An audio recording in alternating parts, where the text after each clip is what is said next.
¿Se puede ver la pantalla ahora?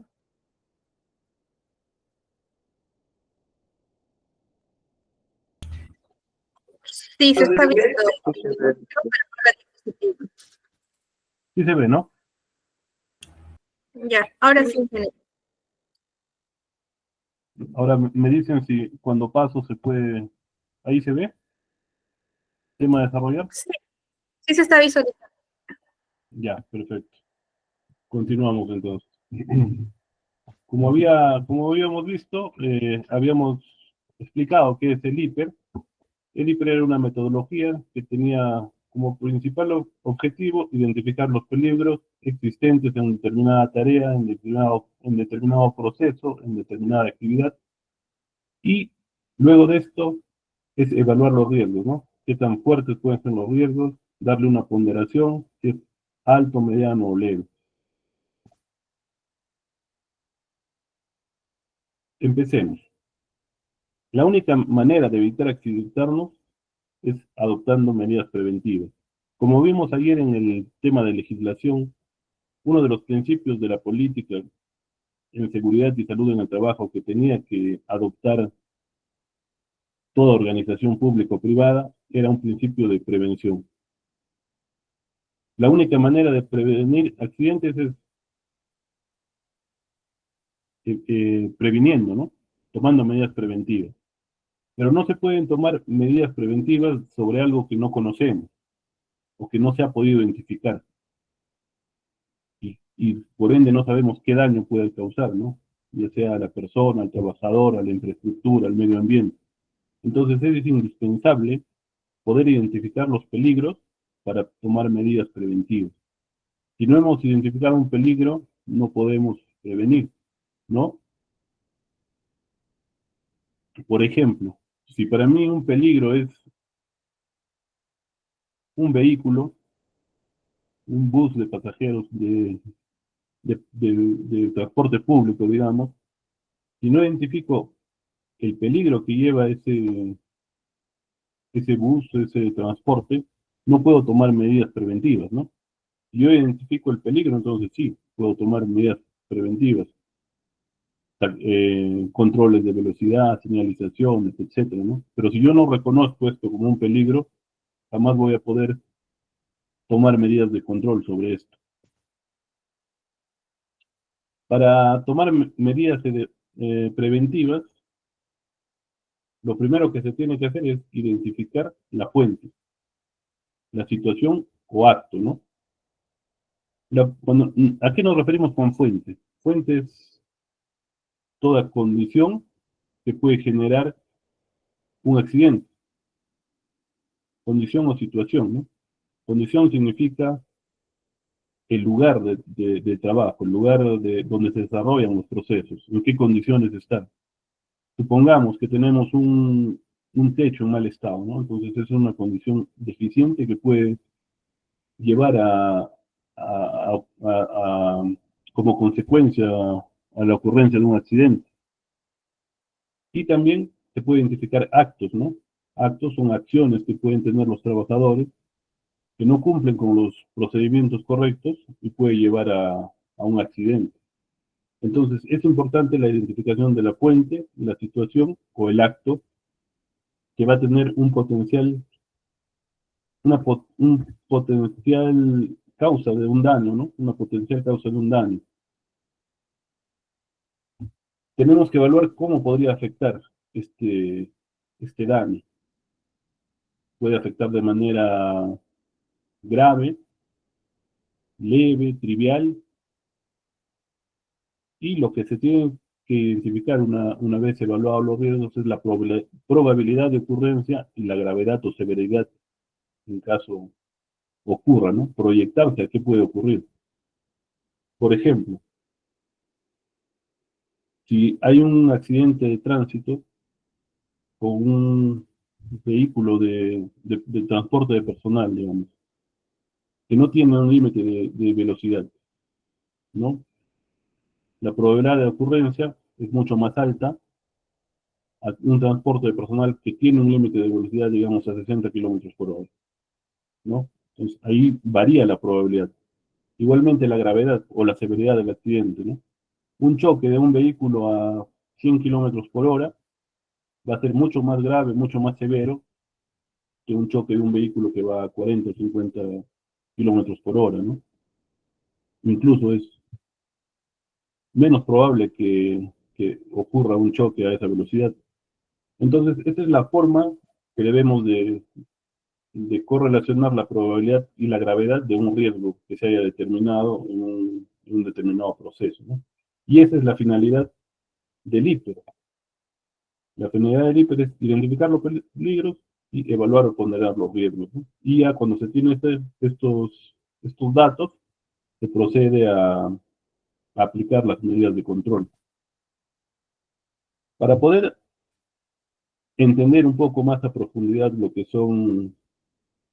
es la identificación de peligros y evaluación de riesgos, hay que tener conceptos claros, ¿no? Muchas veces nosotros confundimos lo que es un peligro con un riesgo, pero no son lo mismo, son cosas muy distintas y estos conceptos son claves y primordiales para hacer una buena identificación de peligros y una correcta evaluación de riesgos. Entonces, ¿qué es peligro? Peligro es todo aquello que tiene un potencial de causar daño a las personas, equipos, procesos y al medio ambiente. Acá en la figura vemos, por ejemplo, un vehículo, ¿no? Un vehículo particular, que ya en sí es un peligro. ¿Por qué es un peligro? Porque puede ocasionar atropellos, colisiones, volcaduras, etcétera, ¿no? ¿Y qué es un riesgo? Un riesgo es un evento no deseado cuya es el resultado de la combinación de la probabilidad y severidad o gravedad, reflejados en la probabilidad de que un peligro cause pérdida o daño a las personas, a los equipos, a los procesos, al ambiente del trabajo, ¿no? Entonces, como vemos en la figura, un riesgo que sería la volcadura de este vehículo. En el ejemplo, el peligro sería el vehículo y el riesgo sería la volcadura, ¿no? O la colisión. Otro ejemplo que podríamos tomar, por ejemplo, una escalera. Una escalera sería un peligro. ¿Y el riesgo cuál sería? Una caída, un golpe con la escalera, por ejemplo, ¿no? Otro ejemplo, si vemos una instalación eléctrica, un cable que lleva corriente eléctrica, ese sería un peligro. Y el riesgo sería una electrocución, tal vez, ¿no? Una descarga eléctrica. Entonces, el peligro y el riesgo son términos distintos que hay que tenerlos muy claros al momento de la identificación de peligros y evaluación de riesgo. Muchas veces se confunde esto, ¿no? Ahora pasamos a la clasificación de peligros. Existen, para hacer una identificación de peligros en base a los procesos o a la actividad que desarrollamos, podemos encontrar una buena cantidad de peligros y que también son clasificados, ¿no? Para ser mejor analizados. Peligros físicos, por ejemplo, son vibraciones, ruido, radiaciones ionizantes, radiaciones no ionizantes, la oscuridad, la humedad, todos esos son peligros, ¿no? Y uno lo puede encontrar en sus procesos. Por ejemplo, en una planta demolienda donde hay molinos, charcadoras, se van a producir vibraciones, ruidos fuertes, que pueden llegar a convertirse en riesgos, ¿no? Radiaciones ionizantes, no ionizantes con soldaduras, la oscuridad, la humedad, todos esos son peligros que pueden desencadenar en riesgos de accidentes.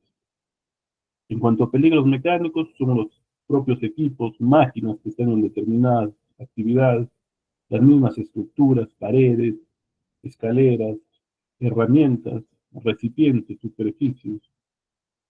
Peligros locativos, ¿no? Se llama a las mismas vías de acceso, apilamiento de materiales, escaleras, andamios, barandas.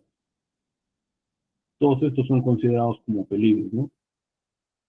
Todo eso, si tenemos en una actividad, en un proceso, debemos de identificarlos, debemos de anotarlos, debemos de considerarlos. Peligros eléctricos se dan en todo tipo de actividades, ¿no? Energía eléctrica directa, indirecta, energía estática. Peligros ergonómicos, diseño del lugar de trabajo, distribución del espacio, movimientos repetitivos del trabajador, posturas incorrectas. Hay los peligros biológicos también, ¿no? Alimentos contaminados. Hemos visto en las noticias, por ejemplo, noticias del caliwarma, alimentos que han contaminado y han puesto en riesgo a muchas personas, ¿no? Que no han estado adecuadamente preparados. Microorganismos patógenos, virus, bacterias, ¿no? Lo hemos vivido con el coronavirus, ¿no? El COVID-19. Ese fue un peligro que se consideró en todos los hipers de todas las organizaciones, que antes no se tomaba en cuenta, pero en vista de la pandemia se tuvo que tomar en cuenta, se tuvo que evaluar los riesgos, se tuvo que tomar medidas de control al respecto. También hay peligros psicosociales, ¿no? Vandalismo, estrés laboral, hoy en día la delincuencia. Todos esos son peligros que deben ser tomados en cuenta también. Además, los peligros no solamente son internos, son externos, ¿no? A veces, hoy en día también la delincuencia ya ha ingresado a algunos centros laborales, ¿no? Hemos escuchado en las noticias también en las minerías, en Patas, en Minera Poderosa. Son peligros que pueden ocurrir y no se pueden descartar, ¿no? Deben ser tomados en cuenta en una identificación de peligros. Los peligros de eventos naturales, igualmente tormentas eléctricas, deslizamientos, inundaciones, huaicos, sequías, olas de calor también puede ser, ¿no? Hoy en día que el clima es tan cambiante. Peligros químicos, los polvos, los gases, los vapores, humos metálicos, humos, sustancias químicas, sobre todo en las industrias químicas, ¿no? Es muy común. Y los peligros conductuales, incumplimiento de los estándares. Los trabajadores no cumplen con los procedimientos, con los pasos adecuados para trabajadores o para trabajos de alto riesgo, principalmente. La carencia de habilidades de unos trabajadores, ¿no? Cada trabajador debe estar preparado y conocer su, su actividad. Tareas nuevas o inusuales, cuando hay cambios de áreas, se le dan nuevas tareas a trabajadores, eso también se convierte en un peligro. ¿Cuáles son los métodos para la identificación de peligros? Eh, para identificar peligros existen varios métodos. Uno es la investigación de accidentes. Cuando ha ocurrido un accidente, se tiene que identificar o investigar la causa. ¿Qué es lo que ha causado, ¿no? Ese accidente? Eso nos lleva a conocer el peligro. Por ejemplo, si, si conocemos la existencia de un accidente, de una caída al mismo nivel, eso nos indica que puede ser que la superficie o el piso tenga alguna deficiencia, ¿no? Ya sea que tenga algún desperfecto, sea muy resbaladiza, que tenga obstáculos. Entonces, investigar un accidente nos va a llevar a identificar un peligro. Otro método es conocer las estadísticas de accidentes. ¿Qué accidentes suelen ocurrir, no? Supongamos que hay muchos accidentes por contaminación en los ojos de un polvo. Eso quiere decir que ahí hay un peligro que está sucediendo. Estadísticamente son accidentes que ocurren frecuentemente, ¿no? Entonces ahí identificamos otro peligro. Las inspecciones, ¿no? Las inspecciones en el área de trabajo nos ayuda a ver si hay condiciones subestándar en el área, ¿no? Si hay desperfectos, si hay instalaciones que están en mal estado. Esas inspecciones nos permiten identificar peligros también. Otro método son las entrevistas con el personal de trabajo. Como lo decía ayer, los que estén más involucrados, conocen más de sus peligros, son los propios trabajadores que están en el día a día, en la actividad, ¿no? En determinada actividad. Ellos te pueden mencionar qué peligros son los que forman parte de su trabajo día a día. El análisis de trabajo seguro es, bueno, es conocido como el ATS o AST, ¿no? La identificación de peligros de una actividad en específico, ¿no? Y una lista de verificación, las listas, los checklists, ¿no? Que también nos dan a conocer o identificar peligros, ¿no? muy común es, por ejemplo, en ciertas organizaciones, el checklist de los vehículos, ¿no? De uso o preuso de vehículos. Ahí se puede evaluar las condiciones en las que se encuentra un vehículo, ¿no? Cómo están los frenos, cómo está la batería, cómo está la luz. Si se encuentra una deficiencia, por ejemplo, en la presión de llanta, se anota en el checklist y se identifica el peligro. Existen esos checklists también o listas de verificación para equipos, para maquinaria. Entonces, es otro de los métodos comunes para identificar peligros. Ahora pasamos a los riesgos, ¿no? Existe también, como hemos visto, una lista referencial de peligros, tipos de peligros, existe una lista referencial de riesgos, ¿no? Del peligro se evalúa el riesgo, o del peligro se desprende el riesgo, ¿no? Si tengo un riesgo de desprendimiento en las rocas, por ejemplo, como vemos en la lista, en la primera lista, quiere decir que hay un peligro. Y el peligro en este caso sería las rocas. Esa roca puede desencadenar un desprendimiento que se vuelve un riesgo y puede causar un accidente.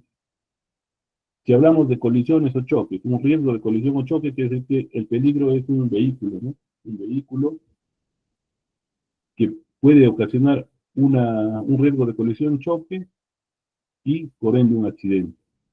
Una caída del mismo nivel puede ser el peligro, el piso, una caída de distinto nivel puede ser una escalera, una plataforma, el atropello, la volcadura, igual se desencadena de un peligro que es el vehículo, el aplastamiento puede ser por materiales apilados, el atrapamiento por una pieza en movimiento, un rodillo, unas fajas en movimiento, podrían ser los peligros, ¿no? Motores, rotura o caída de estructuras, ¿no? Las mismas estructuras, andamios, etcétera, podrían ser los peligros. Golpeado por, es el riesgo, golpeado por una herramienta, por un material, golpeado contra, con un obstáculo, el peligro vendría a ser un obstáculo, ¿no? El descarrilamiento de una unidad móvil, un coche minero, podría ser, por ejemplo. El incendio, el peligro puede ser las instalaciones eléctricas, materiales inflamables, explosiones, igualmente sustancias químicas, sustancias explosivas serían los peligros. Las descargas eléctricas, instalaciones eléctricas o causas naturales como una tormenta eléctrica, trastornos musculoesqueléticos, ¿no? Esto podría provenir de movimientos repetitivos, de, de una mala postura. Y la agresión física, como lo vimos en la lista de peligros, puede deberse a la delincuencia, a paros, a agresiones físicas de elementos externos a la empresa, o internos a mí, ¿no? Podría ser. Entonces, de determinados peligros, vemos cómo se llega a riesgos, ¿no? También existen los riesgos de enfermedades ocupacionales, que también derivan de un peligro, ¿no? Las más comunes enfermedades ocupacionales son, por ejemplo, la dermatitis, ¿no? El peligro que puede ocasionar un riesgo de dermatitis podría ser la exposición al sol, la exposición a sustancias químicas, el riesgo de una enfermedad de neumoconiosis puede derivar de un peligro como la inhalación de partículas o polvos metálicos, la ecoacusia, ¿no? Del peligro de ruido, de alto ruido, el asma profesional igualmente de la exposición a sustancias químicas, las alteraciones psicológicas, a un peligro de estrés, de, de repente de acoso en el trabajo, intoxicación por absorción, cuando se absorben sustancias químicas, de inhalación, cuando se inhala ciertos gases o vapores tóxicos, por digestión, también puede haber una digestión, ¿no? Un riesgo de intoxicación, perdón, debido por ejemplo, ¿no? A un comedor de cierta compañía, de cierta organización que no ha hecho una buena selección de sus productos, de sus proveedores, y un mal producto, la preparación con un producto contaminado podría derivar a una intoxicación dentro del trabajo, y eso ya es una enfermedad ocupacional. Cataratas por temas de afección a la visión, disminución de la agudeza visual, de repente mala iluminación, deshidratación en ciertas estaciones del año donde hace demasiado calor, de repente no se ha dotado de agua o hidratantes al personal, es un riesgo la deshidratación, ¿no? La hipotermia en ciertos lugares donde hace frío extremo, ¿no? En minería, por ejemplo, en minería a grandes altitudes hace un frío totalmente extremo, y es un riesgo, se convierte en un riesgo también. Mitos y verdades. ¿Qué sucede si no se cuenta con una matriz CIPER? ¿Qué pasa si una organización pública o privada no ha podido implementar su matriz CIPER, ¿no? O su matriz de identificación de peligros y evaluación de riesgos? Si no tienes una matriz CIPER, no puedes adoptar medidas preventivas, porque todo sería improvisación. Tienes que tener bien identificados tus peligros y evaluados tus riesgos para poder prevenir accidentes. Y lo otro es lo que hablamos ayer, ¿no? En el tema de legislación de seguridad y salud ocupacional. Según la Ley de Seguridad y Salud en el Trabajo y su reglamento, que se aprueba mediante el Decreto Supremo 055/2012, es un requisito obligatorio del sistema de gestión de seguridad y salud en el trabajo implementar una matriz CIPER que identifique los peligros y evalúe los riesgos, ¿no? Entonces, si no se cuenta con una matriz CIPER, es mentira que se está cumpliendo con, con el requisito de prevención dentro de la política de seguridad y salud en el trabajo, y se está incumpliendo con un requisito legal también, ¿no? Que si hay una fiscalización podría traer consecuencias para la organización. Ahora, la matriz hiper no va a evitar que ocurran accidentes, solamente es el paso inicial, el inicio para gestionar los riesgos. La matriz hiper, como lo hemos visto, sirve para identificar, para conocer qué peligros existen en nuestros procesos, en nuestras actividades, en nuestras áreas. Ese es el paso inicial. Cuando ya tienes identificados tus peligros, evalúas los riesgos, evalúas qué es lo que va a pasar con estos peligros, qué es lo que puede suceder con estos peligros, y ahí viene lo más importante, ¿no? La prevención. ¿Qué medidas de control tomas para que estos riesgos no ocurran o ocurran de manera mínima? Para evitar estos accidentes, se van a tomar diversas medidas de control y prevención, ya sea la implementación de procedimientos de trabajo. ¿Qué son procedimientos de trabajo? Son el establecimiento de pasos detallados uno a uno para realizar una determinada tarea de manera correcta. Maquinarias, control de maquinarias, control de instalaciones, revisión, mantenimiento de los colaboradores, las señalizaciones. En caso que sucediera algún accidente, se debe tener una planificación adecuada para hacer caso de una emergencia, ¿no? Eso también es parte del sistema de gestión. ¿Qué hacer cuando ocurre una emergencia? Se debe tener los pasos bien establecidos. ¿Quiénes deben actuar? ¿Quién se debe comunicar? Para la identificación de peligros y evaluación de riesgos, uno debe realizarse unas preguntas. Primero identificamos el peligro.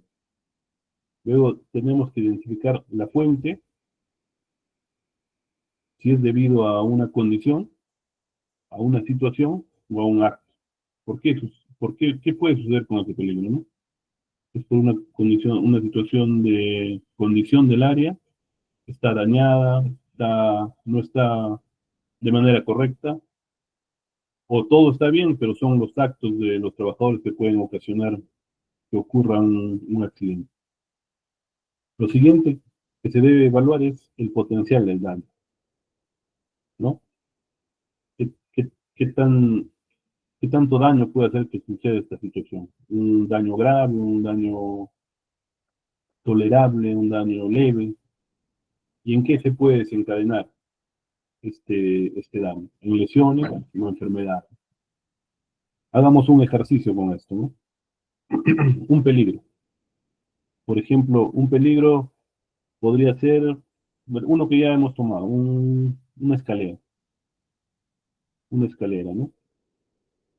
La fuente, la condición de la escalera. Supongamos que tenemos una escalera que no tiene barandas.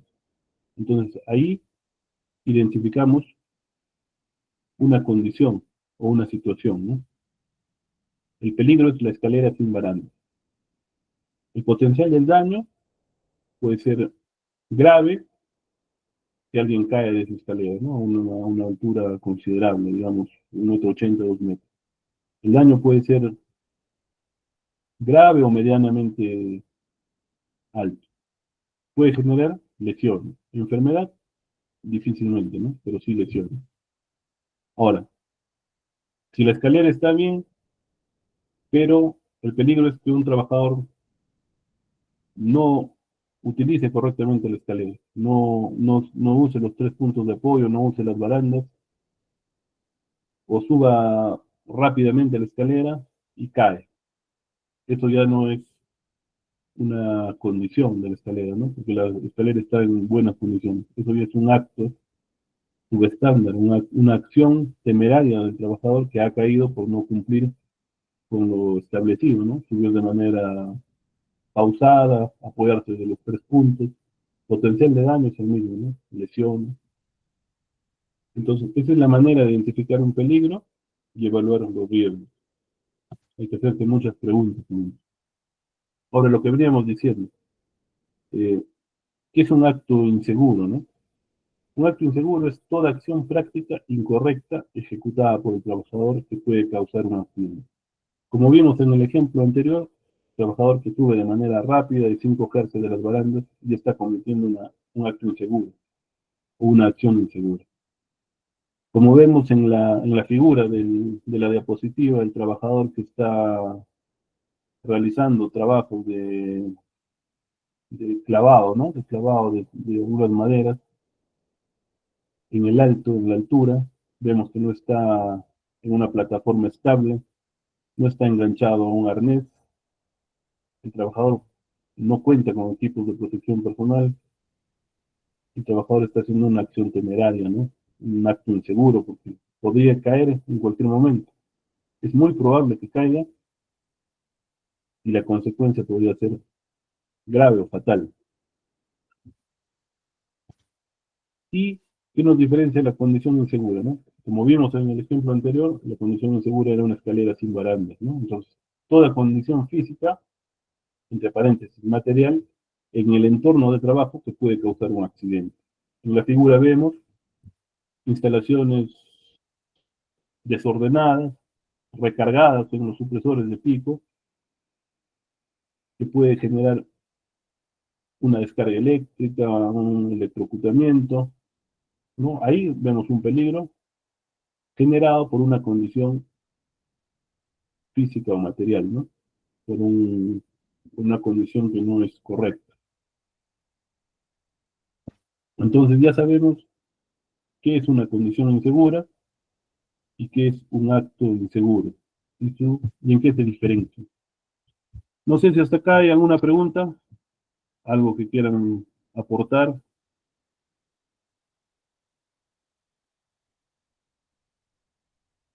Si no hay, continuamos.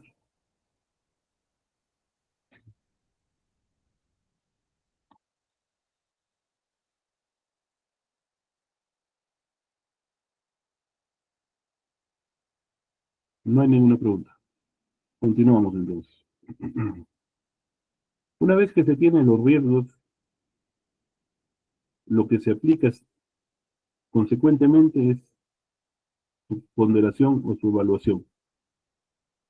Para eso tenemos que tener en cuenta la probabilidad y la consecuencia que puede ocurrir de este riesgo.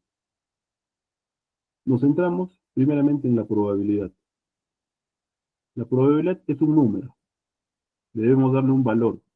el cual nos debe indicar cuántas veces se puede dar un suceso en un tiempo determinado, ¿no?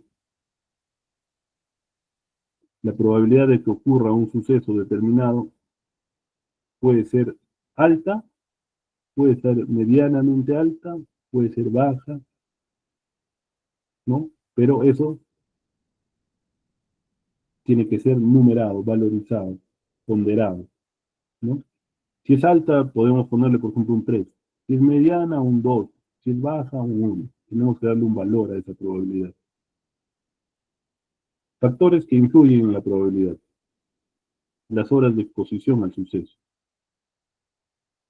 Trabajadores que están expuestos a un mismo suceso tienen una alta probabilidad de que sufran un accidente.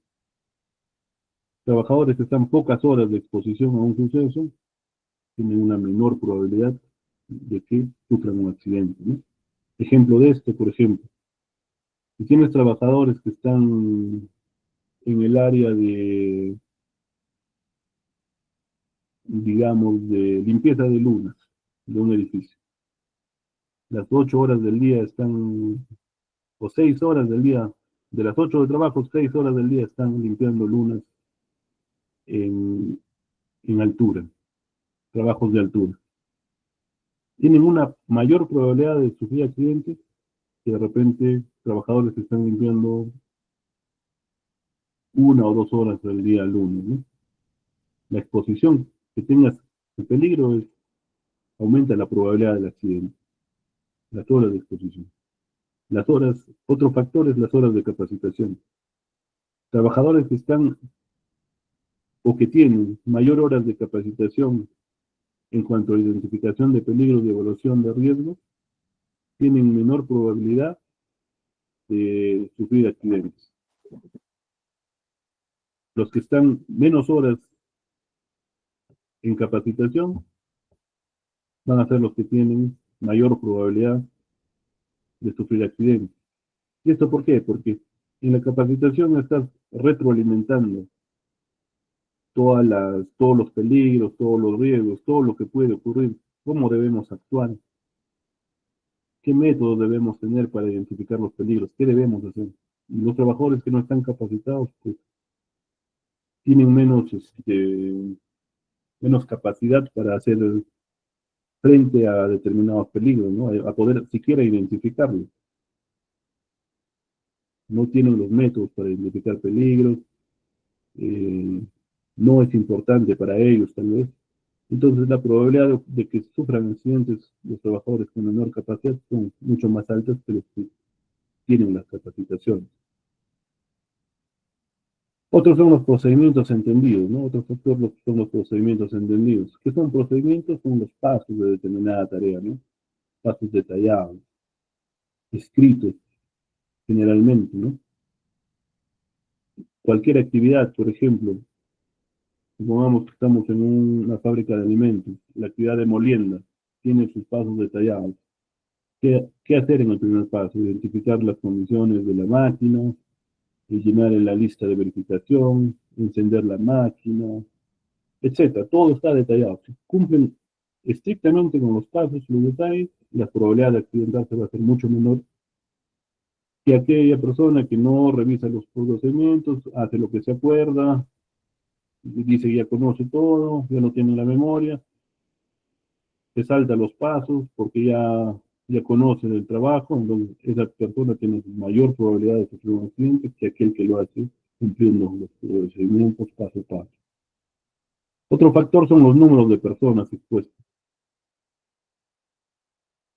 Cuando mayor cantidad de trabajadores están expuestos a un peligro, las probabilidades de accidentes son más altas que aquellos trabajos donde hay menores personas expuestas, ¿no?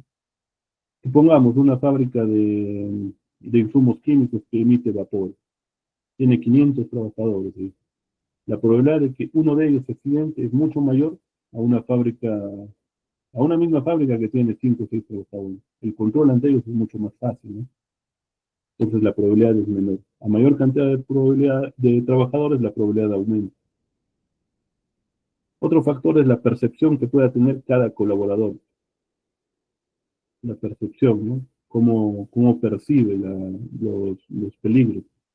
Para alguien puede ser una escalera un peligro y para otro no, ¿no? Entonces, depende de la percepción de cada trabajador. Si no percibe los peligros adecuadamente, entonces la probabilidad de accidentarse va a ser mucho más alta.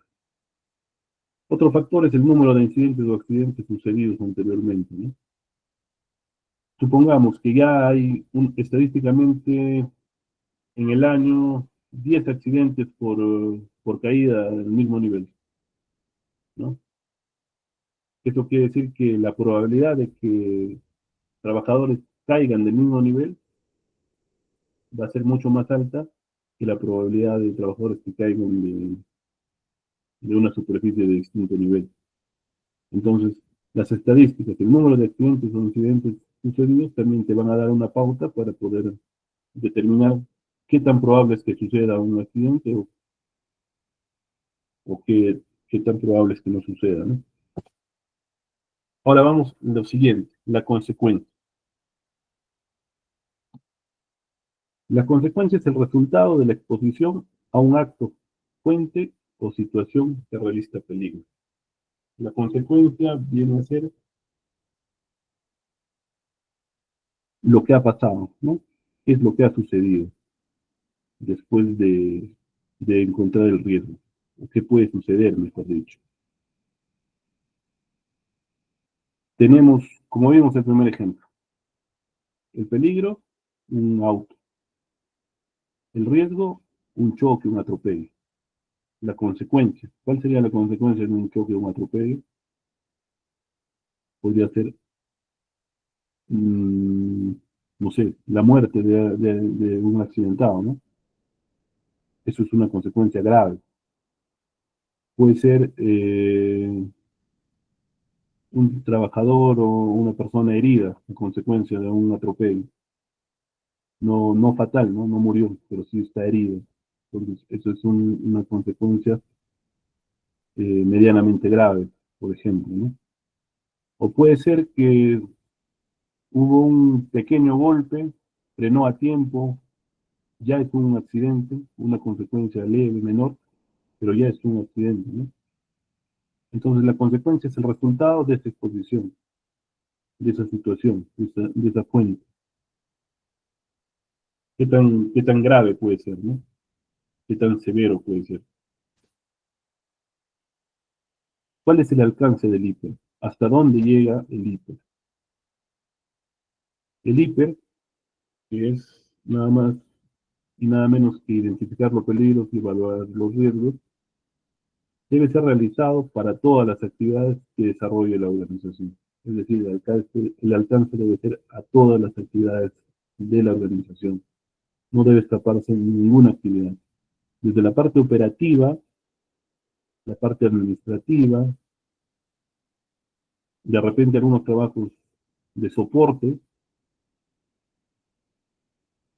también deben ser evaluadas sus riesgos. Por más que una persona esté en el área de mesa de partes, de despacho, está sometida a ciertos peligros que pueden desencadenarse en riesgos y en accidentes o enfermedades ocupacionales. Una, una persona que está 8 horas diarias en la oficina puede tener muchos riesgos de accidentes, ¿no? Pueden considerarse, identificarse peligros. De repente, enfermedades eh,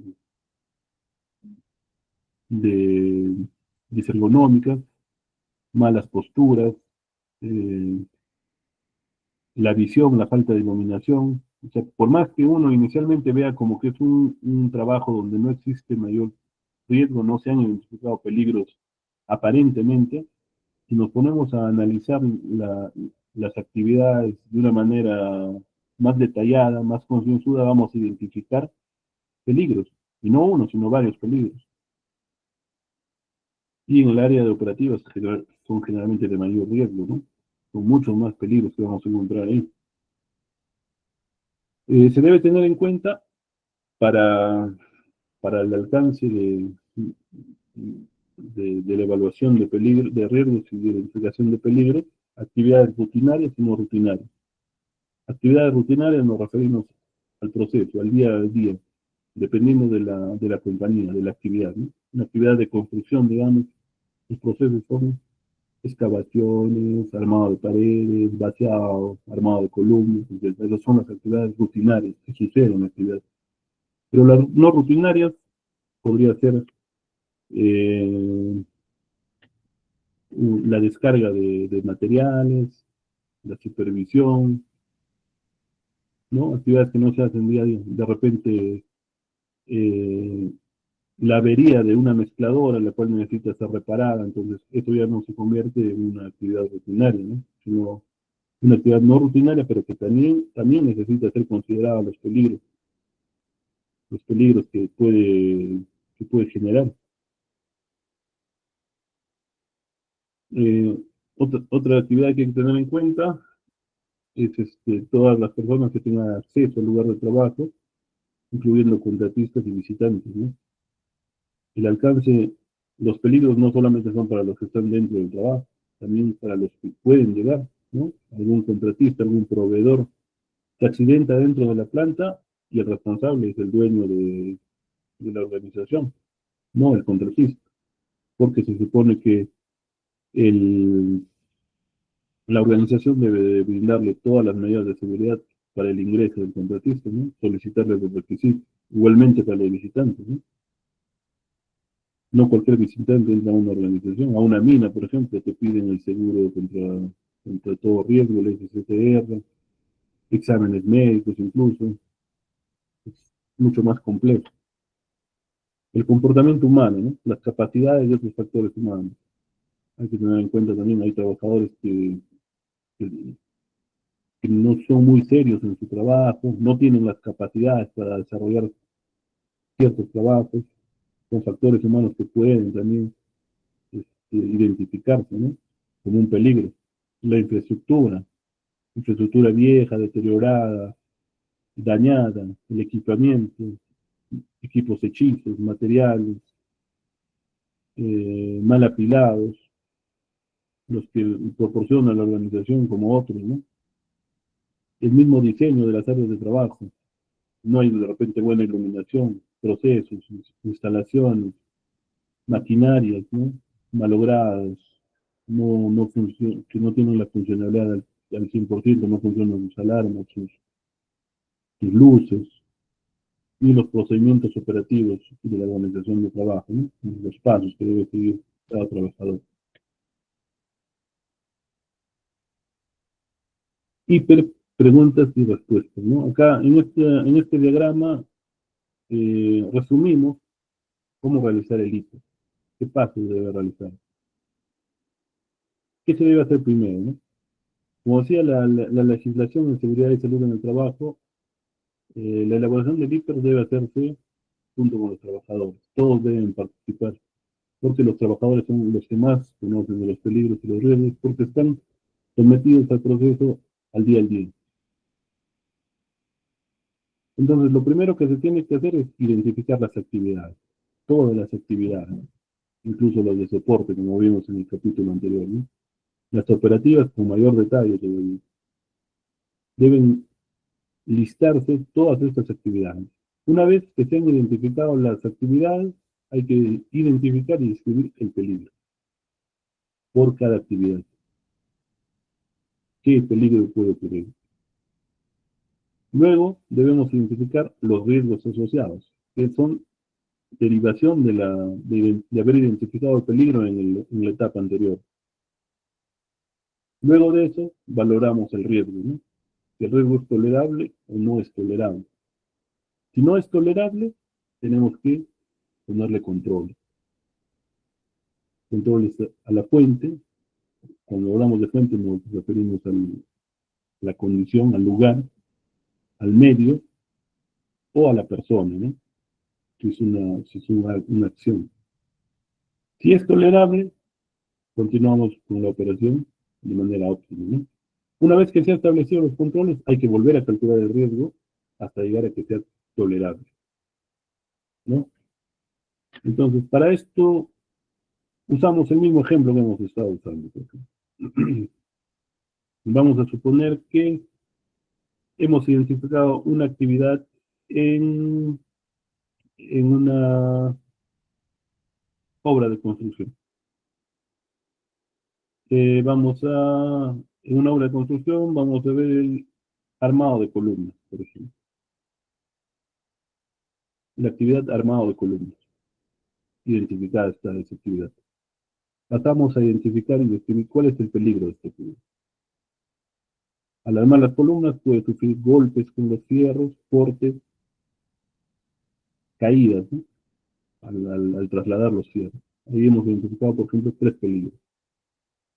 ¿Cuáles son los riesgos? Los riesgos son el corte a la mano, corte a la mano, caída sobre los fierros, a la hora de poner la columna, caída a distinto nivel, la variación del riesgo. ¿Es tolerable? De repente un corte es leve, ¿no? Seguimos con la operación.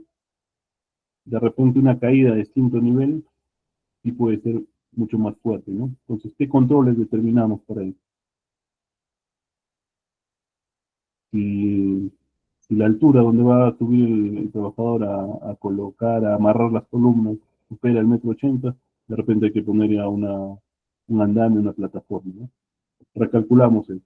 El trabajador armando las columnas con un andamio o una plataforma, ah, ya puede considerarse el riesgo como tolerable, pongamos que sí, entonces continuamos con la operación. Pero si no se ha logrado controlar ese riesgo de caída de alto nivel, entonces no se puede continuar con la operación, ¿no? Hasta controlarlo.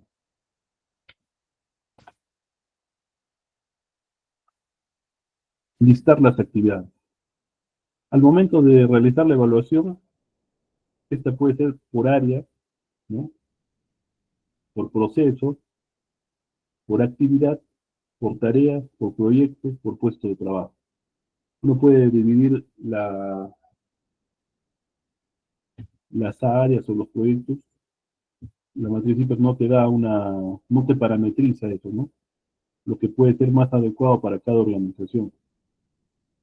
Por ejemplo, para una industria puede ser mucho más adecuado hacer una evaluación hiper por proceso, ¿no? Porque va a tener diferentes procesos. Supongamos que tiene un proceso de calcinación, un proceso de escogida, un proceso de molienda, un proceso de envasado. Entonces, en este caso, donde existen varios procesos, es mejor identificar los peligros y evaluar los riesgos por procesos o por actividad, ¿no? En otros casos es mejor hacerlo por puesto de trabajo, donde de repente no hay muchos procesos, pero sí hay mayor puesto de trabajo, ¿no? Donde hacen diferentes actividades. Entonces, dependiendo de cuál sea la actividad o el proceso, se ve cuál es la manera más adecuada de hacer el hiper, ¿no? De realizar el hiper. Para las actividades se debe tener en cuenta la siguiente información. ¿Qué es lo que se hace, ¿no? En determinado proceso, en determinada actividad o en determinada área. ¿Qué persona lo hace? ¿Quién lo hace? ¿No? Esa persona es calificada para hacerlo, no es calificada. ¿Y cómo lo hace? ¿No? ¿Lo hace de manera segura? ¿No lo hace de manera segura? ¿En qué condiciones lo hace? La empresa le presta las condiciones para que lo haga de manera correcta. Entonces, todas estas actividades tienen que ser listadas para evaluar el riesgo.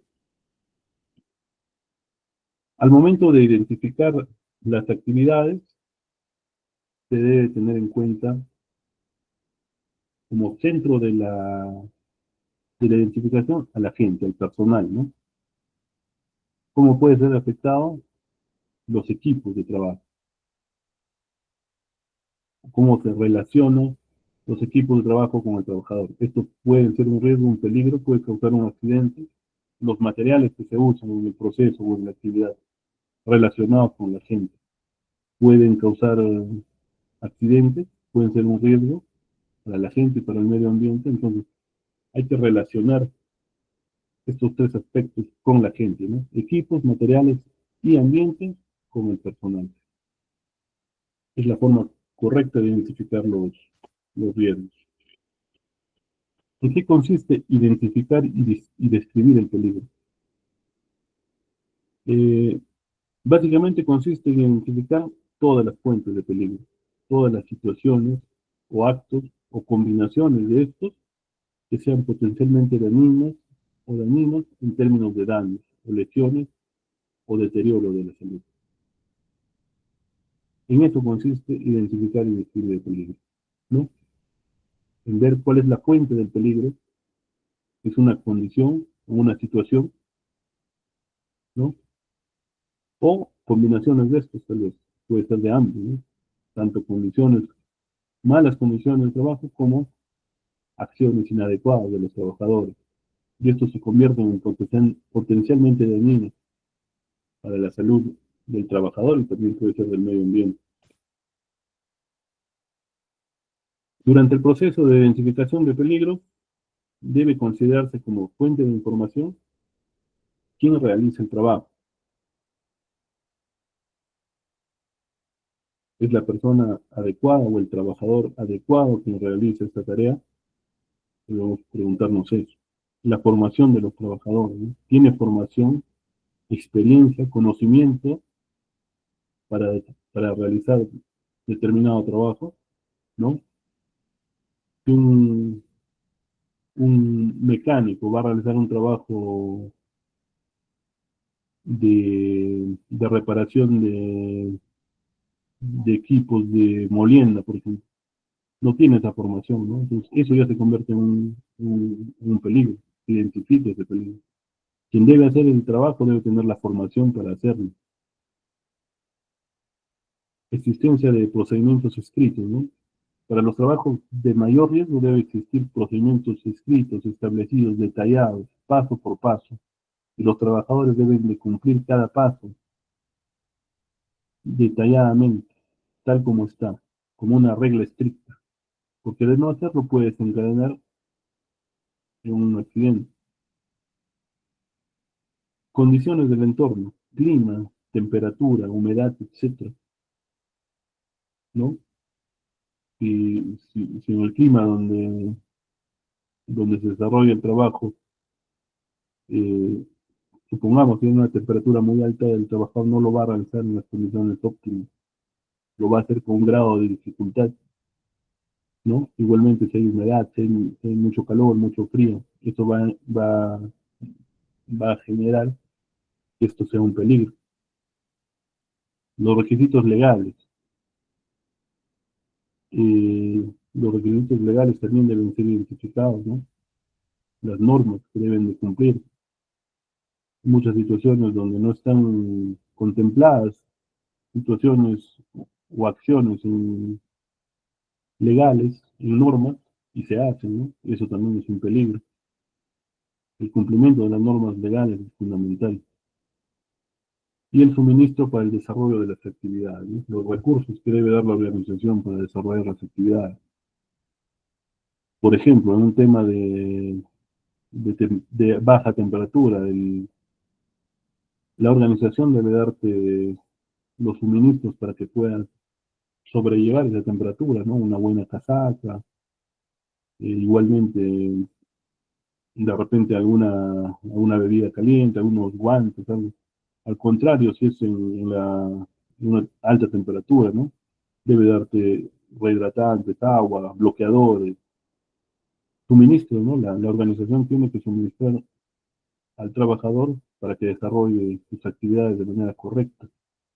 Ni qué hablar de los EPPs, ¿no? Una organización que no le da equipos de protección personal a sus trabajadores, pues no podría controlar los peligros, los riesgos, de ninguna manera. Durante el proceso de identificación de peligro, debe considerarse como fuente de información también el diseño del lugar de trabajo, los planes de tráfico, ¿no? Por dónde transitan los montacargas, los vehículos, las personas, los trabajadores, los materiales, rutas de los vehículos, los planos de emplazamiento, planos de evacuación en caso de emergencia, diagramas de flujo de procesos, manuales de operaciones inventarios de materiales peligrosos, debe existir lista de materiales peligrosos. Los materiales peligrosos no solamente son mercurio, cianuro, y materiales peligrosos hay muchos, y en casi todas las organizaciones se utilizan, ¿no? Desde gasolina, desinfectantes, lejía. ¿Qué organización no tiene esos insumos, ¿no? Y ya son considerados materiales peligrosos. Siempre han sido considerados materiales peligrosos. Y se debe tener también en cuenta la toxicología y otros datos de seguridad de salud en el trabajo, ¿no? Que son fuentes de información fundamentales. Identificar los riesgos asociados. Consiste en relacionar el tipo de riesgo para cada peligro identificado, ¿no? Acá vemos, por ejemplo, cuando identificamos una fuente. Un ejemplo, ¿no? Un peligro es un tablero eléctrico con el correcto aislamiento y sin tapa. Eso es un peligro. ¿Cuál es el riesgo de ese peligro? El contacto eléctrico con un trabajador, una electrocución, ¿no? Ese es un peligro de fuente, de condición, ¿no? Las condiciones del lugar no son óptimas. Un tablero eléctrico incorrecto, sin aislamiento y sin tapa, y el riesgo es una electrocución. En el caso de una situación, ¿no? Por ejemplo, un trabajo en altura, sin usar sistema de protección contra caídas, ¿no? Sistema de protección contra caídas, una plataforma, un arnés, una línea de vida. Esa es una situación. Riesgo, caída de personas del distinto nivel, ¿no? Una caída de altura. Esto es un riesgo ante un peligro, que es un trabajo de altura sin usar sistema de protección. Y un acto o una acción de peligro, por ejemplo, es una realización de trabajos desmerilados sin uso de protección auditiva, ¿no? La exposición al ruido puede generar hipoacusia o un daño de sordera crónica. Ahora vamos a pasar a los ejemplos, digamos, a los ejemplos prácticos de cómo elaborar un hiper o una matriz hiper en este caso, ¿no? Una vez identificado el peligro, tenemos que hacer el análisis del riesgo. Primer paso, preguntarnos qué puede suceder. Segundo paso, con qué frecuencia puede suceder. Tercer paso, con qué severidad puede suceder. Y cuarto y último paso, qué medidas debemos tomar al respecto. Para hacerlo más práctico, tomamos un ejemplo. Tomamos un ejemplo, a ver, de la diapositiva anterior. Tablero eléctrico con correcto aislamiento y sin tapa. ¿Qué puede suceder? Una electrocución. Paso 1, identificamos qué puede suceder. Una electrocución. ¿Con qué frecuencia puede suceder? Si es que muy pocas personas se acercan a este tablero, no es necesario que se acerquen, podemos decir que tiene una frecuencia media, ¿no? Medianamente frecuente podría suceder. ¿Con qué severidad? Severidad, una electrocución, si es algo severo, es algo grave. La severidad es alta, la consecuencia es alta. ¿Qué medidas debemos de tomar? La medida para controlar este riesgo es básica, ¿no?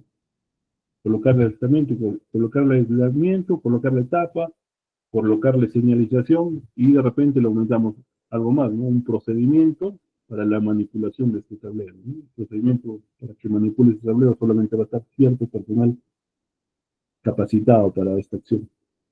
Entonces, con esas medidas hemos controlado el riesgo. Ya tenemos realizado un hiper para este peligro, ¿no?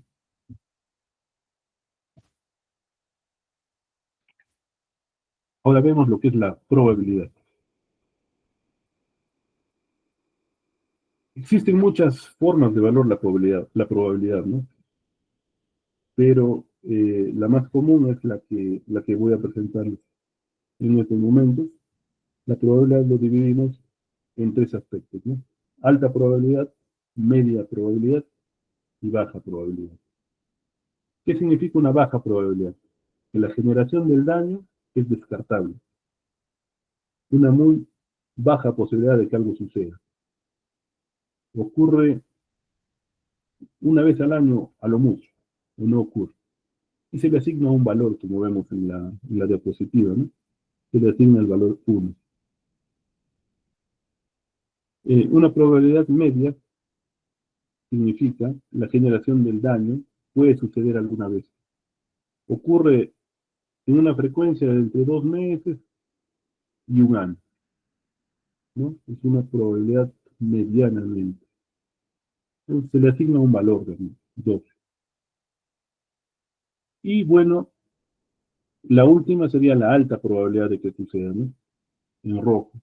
La generación del daño puede suceder varias veces. Ocurre con una frecuencia menor a 2 meses, ¿no? Una vez al mes. Ocurre a cada momento. Cada mes ocurre este accidente. Entonces se le da una asignación de 3 a una probabilidad alta de que suceda. Luego vemos la consecuencia. Igualmente la consecuencia, ¿no? Dividimos en 3 aspectos. La baja, cuando la gravedad o la severidad del accidente ha sido de una lesión baja, se ha curado in situ, con contusiones leves, golpes, utilizando un botiquín de primeros auxilios, le da un valor de 1. Cuando la consecuencia es media, son cuando ocurren lesiones con baja, ¿no? Una fractura, una torcedura, un traumatismo, algo que te deja momentáneamente fuera del trabajo, fuera de tu actividad común, ¿no? Es una lesión con baja. Esa es una consecuencia media y se le asigna un valor de 2. Una consecuencia alta ya es algo grave, algo fuerte, ¿no? Que puede generar invalidez permanente, muerte, amputación. Entonces, esa es una consecuencia grave. ¿Y cómo se pondera el riesgo? ¿Cómo se valora el riesgo? Interrelacionando la probabilidad por la consecuencia. Y eso lo vamos a ver en la siguiente diapositiva, ¿no? Esta es la matriz de valorización. Valor del riesgo igual a probabilidad por consecuencia. Vamos a hacer un ejemplo. Supongamos una caída del mismo nivel, un tropiezo, de un trabajador que su trabajo está en el área de almacén, en el proceso de apilamiento de materiales, llevando los materiales ha tropezado con objetos o con obstáculos en las vías, ha caído y bueno, ha sufrido un golpe en el brazo, pero sin mayor gravedad, ¿no? Entonces, este trabajo es probable en el proceso de apilamiento de almacén. Es probable que suceda esta caída, este accidente, sí, porque es un proceso de apilamiento de materiales que lo hace todos los días, que de repente encuentra obstáculos en la vía dejados por otros trabajadores o por él mismo, entonces la probabilidad es mediana, ¿no? Nos vamos al 2, le ponemos una ponderación de 2. ¿Cuál es la consecuencia? En esa caída del mismo nivel no ha tenido mayor consecuencia más que un golpe, ¿no? Entonces valoramos la consecuencia con 1. Interrelacionamos la fila 1 de consecuencia con la probabilidad de la columna 2 y nos da 1 con 2, columna 2 con fila 1 nos da trivial 2, colorado de color verde. Entonces, el valor del riesgo de ese tipo de accidente es trivial, es 2, ¿no? Es leve, no es consecuente, no es grave.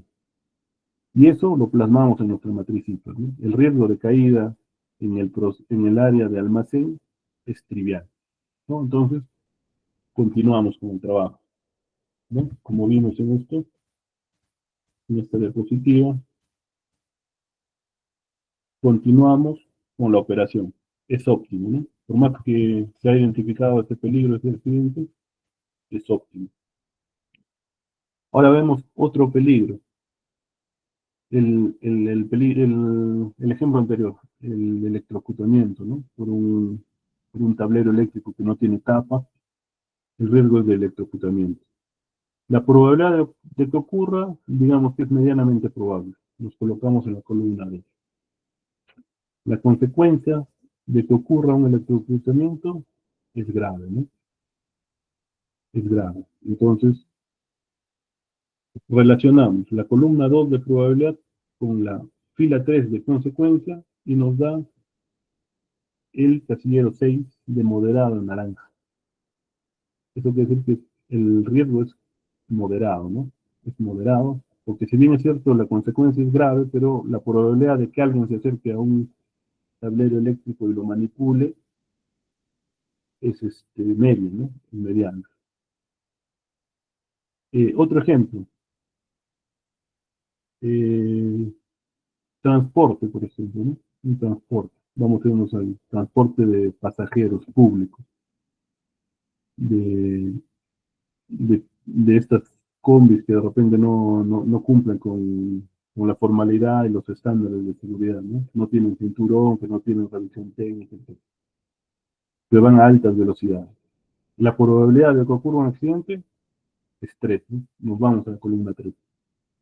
La consecuencia de un accidente puede ser grave o fatal, inaceptable, ¿no? Consecuencia, fila 3. Fila 3 por columna 3 nos da una ponderación 9 de grave o fatal, colorado en rojo, inaceptable, ¿no? Entonces, el valor del riesgo por esta actividad de la probabilidad por la consecuencia es grave, altamente grave. ¿Qué sigue de esto? Poner las medidas de control, ¿no? ¿Qué medidas de control? Para hacer dentro del IPER la priorización de controles debemos conocer cómo se ha valorado, ¿no? Después de la evaluación del riesgo. ¿A qué hemos llegado? Si se tienen riesgos triviales, quiere decir que no requiere intervención alguna, ¿no? Podemos seguir trabajando, podemos continuar con el proceso, con la operación. Si se ha evaluado un riesgo y se le ha ponderado de manera tolerable, no es necesario medidas preventivas, pero deben o pueden hacerse, recomendarse mejoras de poca inversión, ¿no? Ciertas mejoras, de repente detallar algún procedimiento, poner alguna señalización, alguna medida. Si la evaluación de riesgos se ha ponderado como moderado, entonces ahí sí se deben adoptar medidas correctivas con las inversiones que sean precisas, con las medidas de control. Vamos a explicar seguidamente cuál es el proceso de medidas de control, ¿no?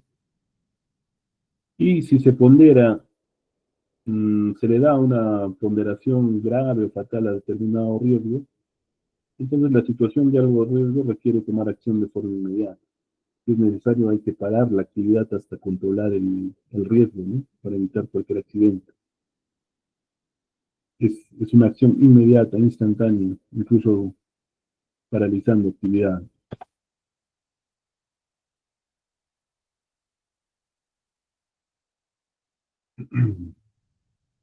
Bueno, eh, la identificación de peligros, la evaluación de riesgos y las medidas de control se plasman documentariamente en una matriz hiper per se. La matriz hiper C es una explicación estructurada, detallada, cuadro por cuadro, de todas las actividades que desarrolla una organización, donde se identifican sus peligros, se enumeran los peligros y se evalúan los riesgos y seguidamente se colocan los medios de control a los riesgos que se han ponderado como moderados o graves, ¿no? Porque los que son leves o tolerables no van a tener medidas de control.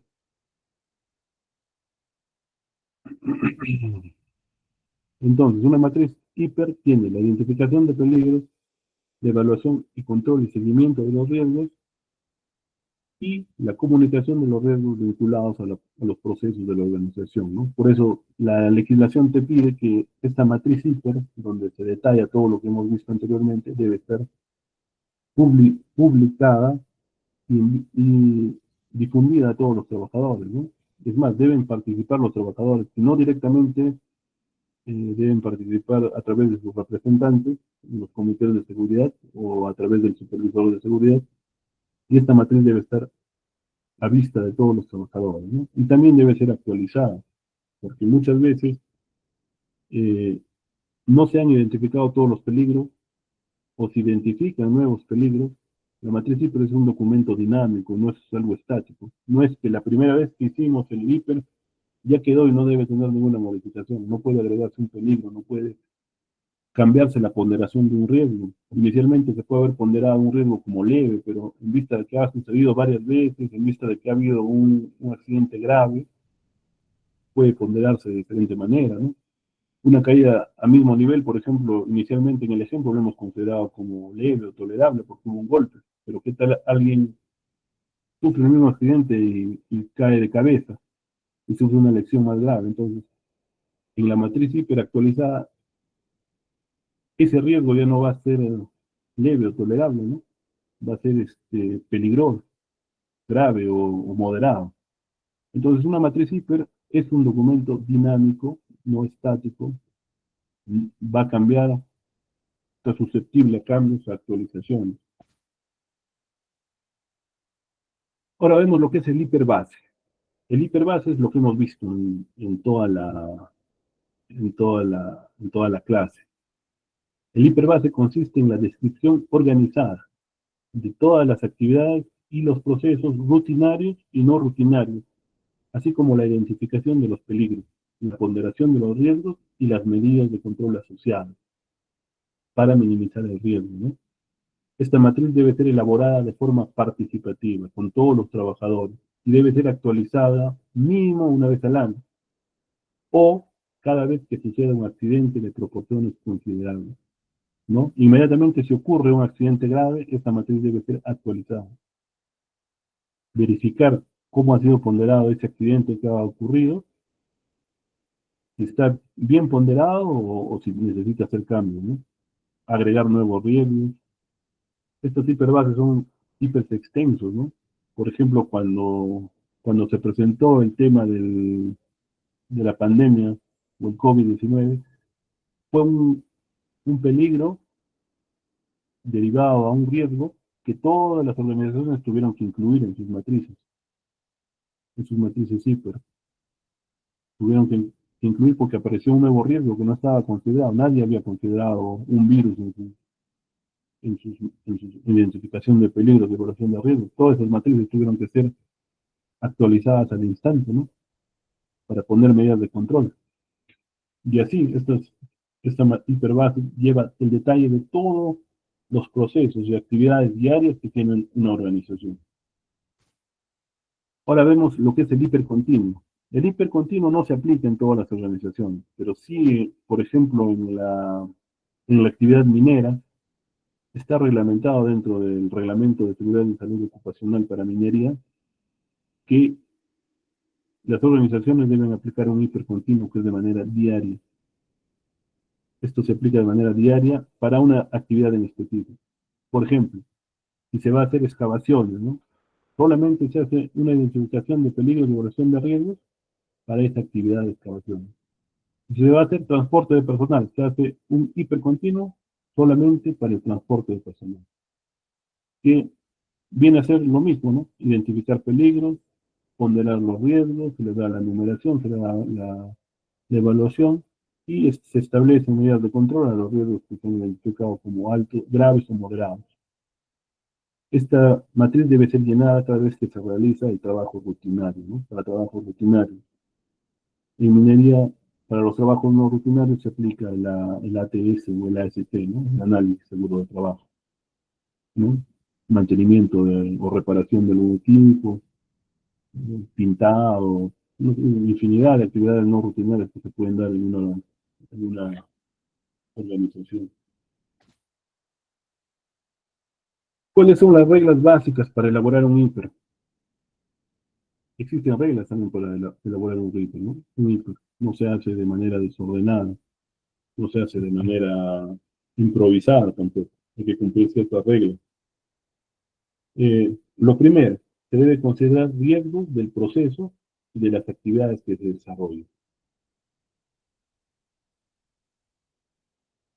El documento elaborado debe ser apropiado para la naturaleza del proceso que se realiza, ¿no?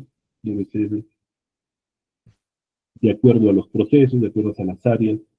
No se puede copiar este documento de otra organización porque no sirve.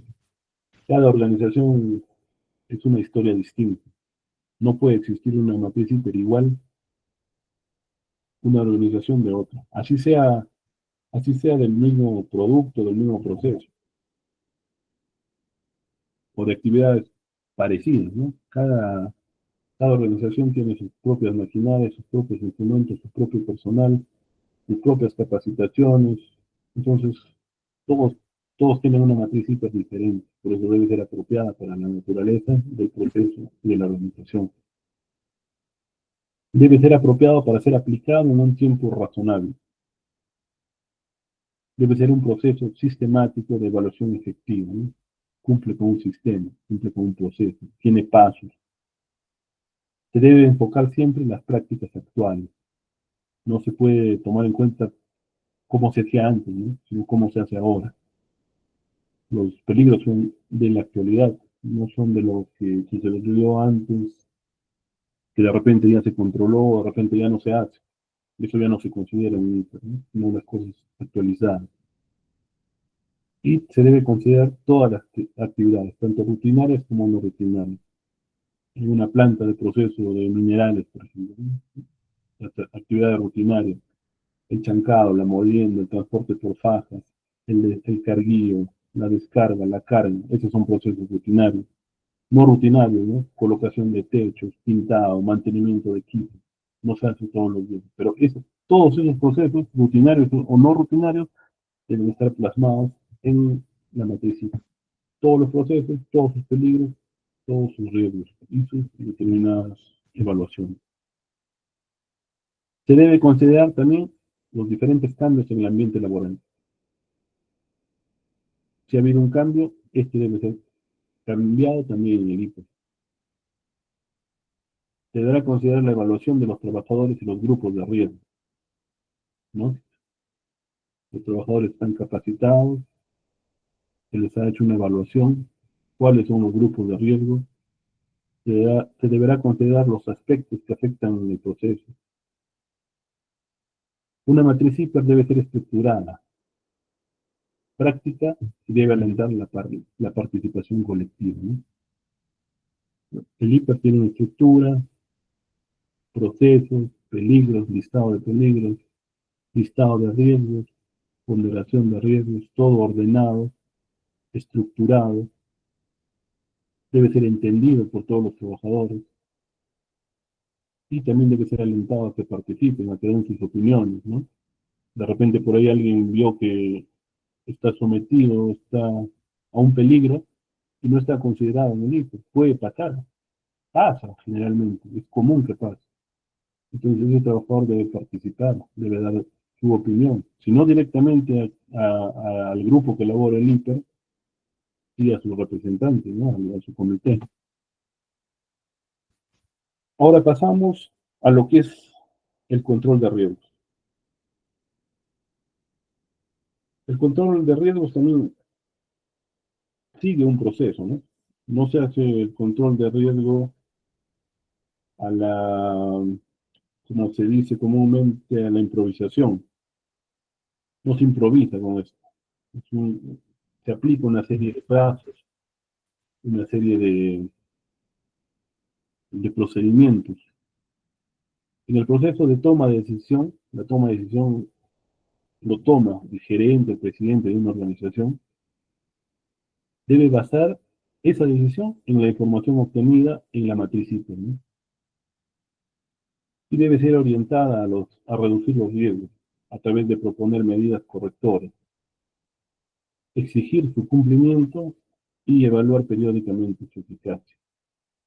Entonces, el control de riesgos se aplica mediante la aplicación de una jerarquía de control.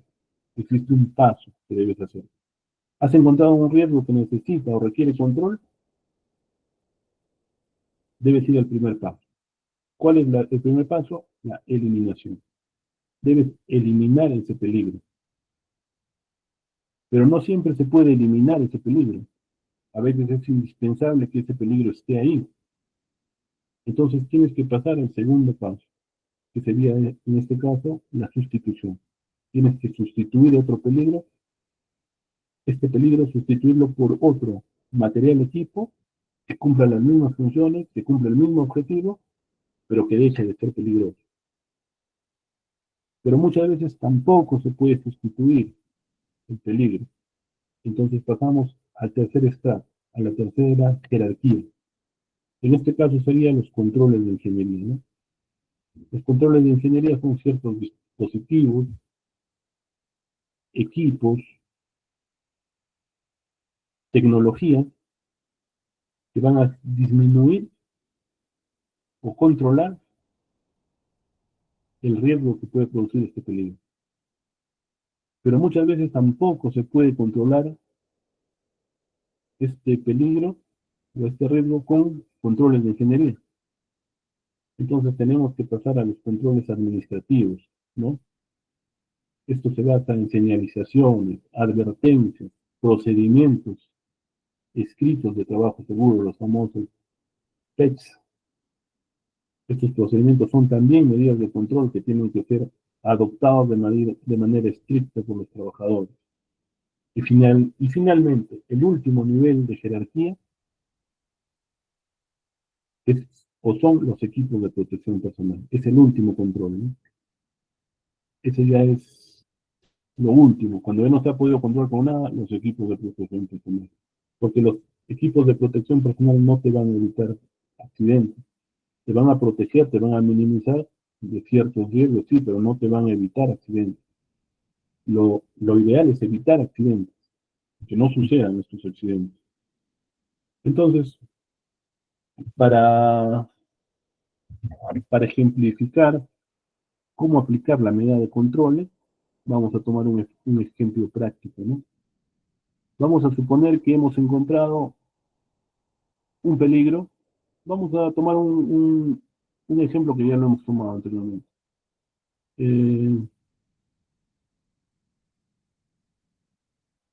Por ejemplo, el riesgo eléctrico de electrocución por un tablero sin tapa, ¿no? O un tablero eléctrico, básicamente.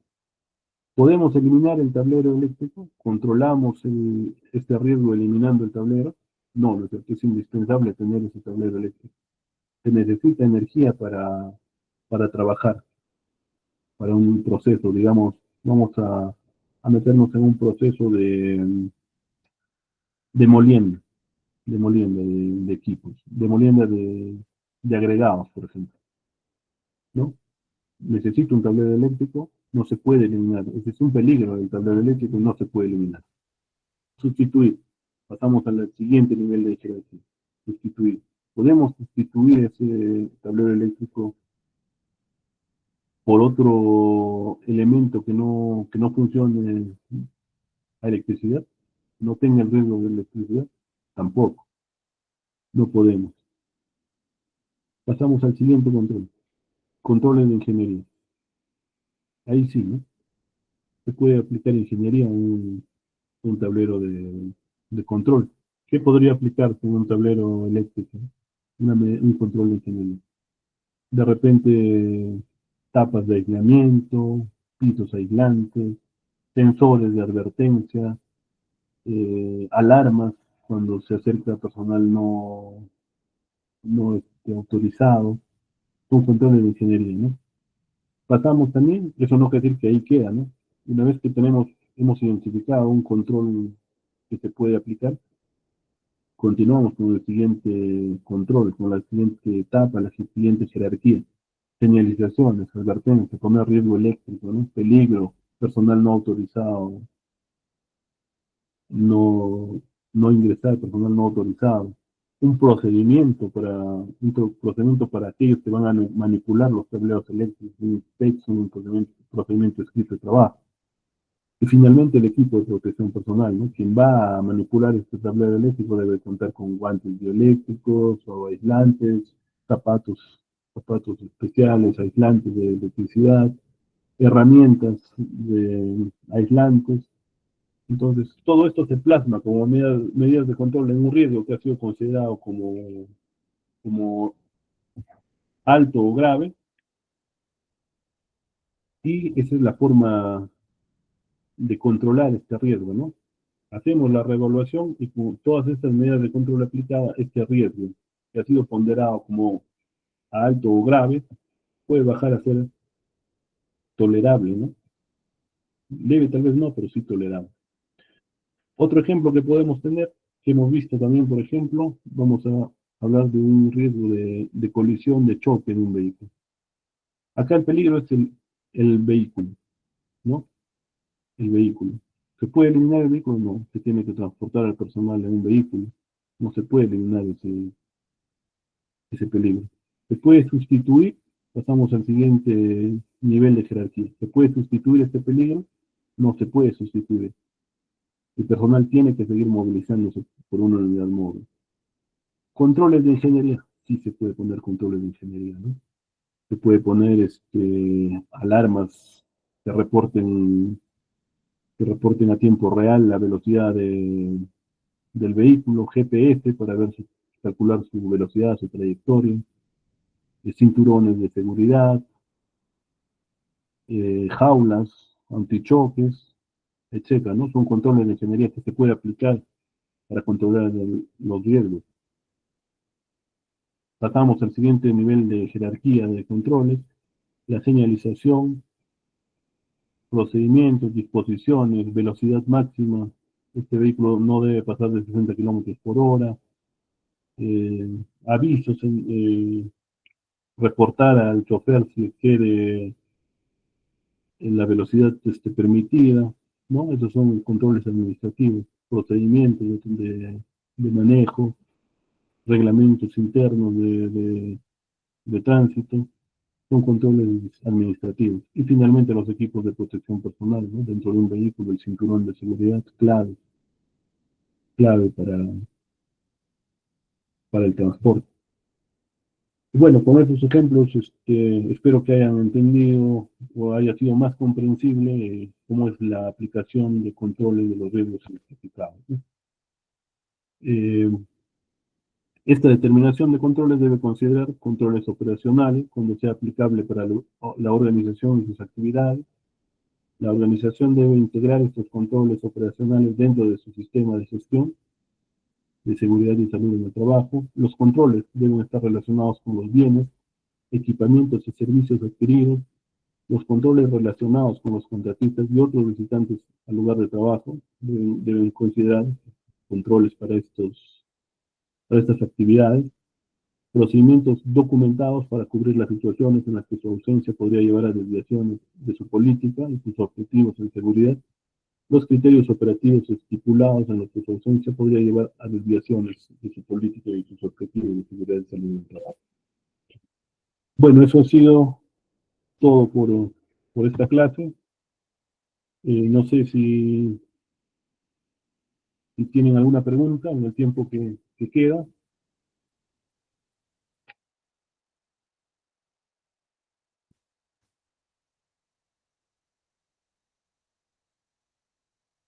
Estamos dispuestos a poder conversar.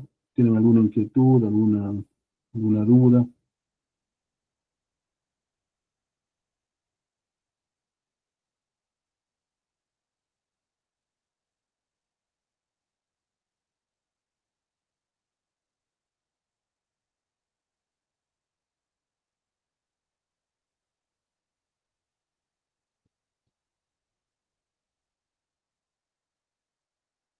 Se quedaría sí.